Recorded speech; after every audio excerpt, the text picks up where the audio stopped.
형제자 여러분 안녕하세요. 오늘은 2월 21일 목요일 목적 성취인가 거룩한 방법인가 라는 제목으로 창세기 27장 1절부터 23절까지를 묵상합니다. 1절 이삭이 나이가 많아 눈이 어두워 잘 보지 못하더니 맏아들 에서를 불러 이르되 내 아들아 하매 그가 이르되 내가 여기 있나이다 하니. 자, 나이가 많고 연로한 이삭이 이제 눈이 보이지 않을 정도로 많이 이제 나이가 들었고 육신적으로 쇠약했기 때문에 죽기 전에 전통대로 장자를 불러서 장자권과 축복권을 이렇게 물려주기를 바랬습니다. 그래서 아들에게 축복하고 자기의 모든 그 가장으로서의 권리를 내려주는 것입니다. 자, 그런데 2절 보십시오. 이삭이 이르되 내가 이제 늙어 어느 날 죽을는지 알지 못하니.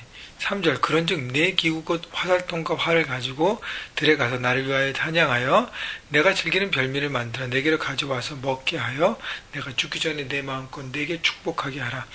자, 이삭이 아들 에서에게 내놓은 조건은 내가 좋아하고 잘 먹는, 그래서 네가 잘 날 섬겼던 사냥을 통한 짐승 을 통해서 사냥해서 잡은 짐승을 잘 요리해서 내게 갖고 오면 내가 마음껏 먹고 내게 축복하겠다. 여러분, 축복은 그냥 주면 됩니다. 별미를 조건으로 내세운다는 것은 이삭이 굉장히 자기중심적인 사람이라는 것을 보여줍니다. 내게 맞는 것을 조건으로 내세우고 그걸 갖고 오면 내가 널 해줄게 라는 어떤 조건적인 부분이 보이고요. 이삭은 하나님의 말씀보다는 자기중심적으로 축복을 내리려고 하고 있습니다. 왜냐하면 하나님 말씀은 쌍둥이인 에서와 야곱이 태어났을 때 큰 자 에서가 작은 자 야곱을 섬길 것이라고 했습니다. 다시 말하면 둘째 아들이 아브라함과 이삭의 어떤 계보를 잇는 언약의 아들이 될 것이라고 말씀하신 것이죠. 그런데 이 이삭은 큰아들 에서를 더 편애했습니다. 더 사랑했습니다. 아내 리브가는 야곱을 더 사랑했고, 그래서 자기가 더 좋아하고 자기가 더 사랑했던 이삭이 에서에게 축복을 내려주려고 했던 것입니다. 그러니까 하나님 말씀보다는 자기 중심, 자기 원함, 자기 페이버릿에 따라서 움직였다는 것이죠. 또 에서는요, 장자권과 축복권을 가볍게 여겼습니다. 특히 장자권을 가볍게 여겨서 어떻게 해요? 축복과 무관하게 살아서, 하나님의 축복과 무관하게 살아서, 자기가 배고플 때 동생이 와서 팥죽을 끓였을 때 배고프니까 그것을 팔아버렸어요. 또 이방 여인과 결혼하면서 하나님의 말씀과 하나님의 뜻을 저버리고 자기 멋대로 살았습니다. 여러분, 그런 아들을 축복한다는 것은 자기 중심, 자기 편에 의한 결과론을 내세우는 것입니다. 여러분, 하나님 말씀이 중요합니까? 아니면 내가 좋아하는 것이 중요합니까? 우리가 그때 컨플릭이 났을 때 내가 좋아하는 것을 내려놓고 하나님 말씀, 내가 힘들더라도 순종하는 것이 바로 언약의 사람, 하나님의 사람이 모습이 되어야 한다는 것입니다. 여러분, 그렇기 때문에 이삭이 지금 잘못된 길로 가고 있고 육신적으로 연약하고 연로해지면서 영적인 분별력도 이렇게 흔들렸다는 것입니다.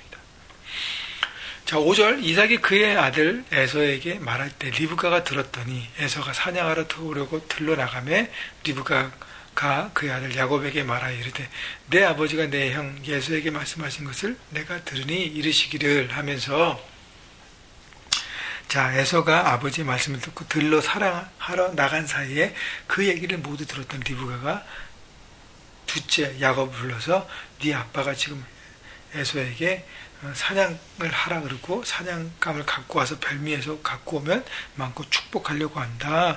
이제 우리가 더 이상 기다릴 수 없다. 우리가 방법을 쓰자라고 얘기하는 것이죠. 리브가와 야곱이 함께 하나님의 뜻, 목적을 이루기 위해서 끝까지 기다리지 않고 어떻게 해요? 아버지가 지금 남편이 눈이 어두워져서 자기 멋대로 자기 방법대로 하려고 하니까 어떻게 해요? 그것을 인간적인 방법과 계획으로 막고 자기가 축복권을 따내려고 했다는 것입니다. 그런 잘못된 머리와 생각과 계획과 그런 플랜들, 위장적인 계획을 꾸민 것입니다. 여러분, 이삭의 축복을 받기 위해서 리브가는 남편을 속이고 야곱은 아버지를 속여야 했습니다. 여러분, 목적만 하나님의 뜻에 축복권을 받는 것은 하나님의 뜻 가운데 있습니다. 그런데 중요한 것은 목적을 위한 방법도 하나님의 뜻 가운데 정직함과 오픈된 제대로 된 방법으로 가야 하는 것입니다. 여러분, 목적이 아름답다고 해서 방법을 내 생각과 내 계획과 인간적인 술수와 계획과 다른 사람을 무너뜨리고 상하게 하고 상처내고 하는 것은 아무 의미가 없다는 것입니다. 자, 그래서 10절 보십시오. 내가 그것을 내 아버지에게 가져다가 드려서 그가 죽기 전에 내게 축복하기 위하여 잡수시게 하라. 지금 거짓 계획과 음모를 꾸미고 있습니다. 그래서 에서는 들로 사냥을 갔지만 집에 있는 염소를 잡아다가 별미를 내가 만들 것이다. 그리고 몸이 매끌매끌하고 에서는 털이 많으니까 동물 털로 붙여서 속이고 그래서 에서라고 완전히 알레바이를 꾸미자. 13절 보십시오. 12절 13절 아버지께서 나를 만지실 때 내가 아버지 눈에 속이는 자로 보일지라 복은 고사하고 저주를 받을까 하나이다. 야곱이 형은 털이 많고 나는 털이 없고 목소리 틀리고 다 틀린데 어떻게 발각되지 않겠. 13절 어머니가 그에게 이르되 내 아들아 너의 저주는 내게로 돌리리니 내 말만 따르고 가서 가져오라. 자, 그가 14절 끌어다가 어머니에게로 가져왔더니 그의 어머니가 그의 아버지가 즐기는 별미를 만들었더라. 여러분, 성경이 리브가가 얘기하다가 13절 어머니가 라는 표현이 있습니다. 왜 리브가라 하지 않고 어머니라고 표현했을까요? 바로 아들을 위하는 어머니의 마음을 보여주고 있는 것입니다. 리브가는 지금 하나님의 딸 리브가 입장보다는 어머니로서 이 일을 추진하려고 했다는 것입니다. 그런데요, 아들만 위하는 잘못된 편애가 어머니로서 잘못된 판단을 갖고 오는 것이죠. 그래서 아이를 스포일시키는 것입니다. 세상을 살아가는 방법을 잘못 가르치고 있는 것이죠. 거짓을 통해서도 목적을 이루기 위해서 거짓으로도 이 모든 것을 이루는 것 괜찮다고 가르쳐주는 것이죠. 목적을 위해서 수단과 방법을 가리지 않아도 된다는 것을 무의식 중에 가르쳐주고 있는 것입니다. 여러분, 어머니로, 아버지로, 부모로서 자식에게 잘못된 삶의 방법을 가르칠 때 결국 그것은 죄의 그러니까 죄의 씨앗을 뿌리게 되는 것이고 반드시 죄의 결과를 거두게 되는 엄청난 일이 시작되는 것입니다. 그렇기 때문에 여러분, 아무리 자식이 귀해도 아무리 리더로서 여러분의 사람들이 귀해도 여러분 잘못된 방법은 잘못된 것입니다. 여러분, 그것을 철저하게 구별하고 영적으로 온전하게 서는 여러분 되기를 바랍니다.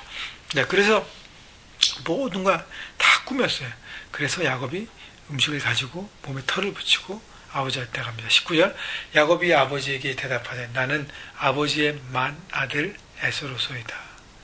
야곱이 아버지에게 나아가서 아버지여 하고 부르니까 내가 여기 있노라. 내 아들아 내가 누구냐 하고 아버지 이삭이 불렀을 때 야곱이 아버지에게 대답하되 나는 아버지의 맏아들 에서로이다. 여러분, 축복을 받으려고 아버지 앞에서 뻘쩡한 거짓말합니다. 담대한 거짓말합니다. 아버지를 속여가면까지 축복권을 받으렸던 야곱. 남편을 속이면서까지 축복을 자식에게 주려는 리브가. 여러분, 잘못된 방법을 갖고 있다는 것입니다. 잘못된 방법으로 정말 거짓을 낳는 것이죠. 20절 이삭이 그 아들에게 이르되 내 아들아 내가 어떻게 이같이 속기 잡았느냐. 그가 이르되 아버지의 하나님 여호와께서 나로 순조롭게 만나게 하셨습니다. 여러분, 야곱이 이 위기를 모면하기 위해서 하나님 이름까지 팔잖아요. 거짓을 계속 무마하기 위해서 또 다른 거짓말을 낳게 하고 있습니다.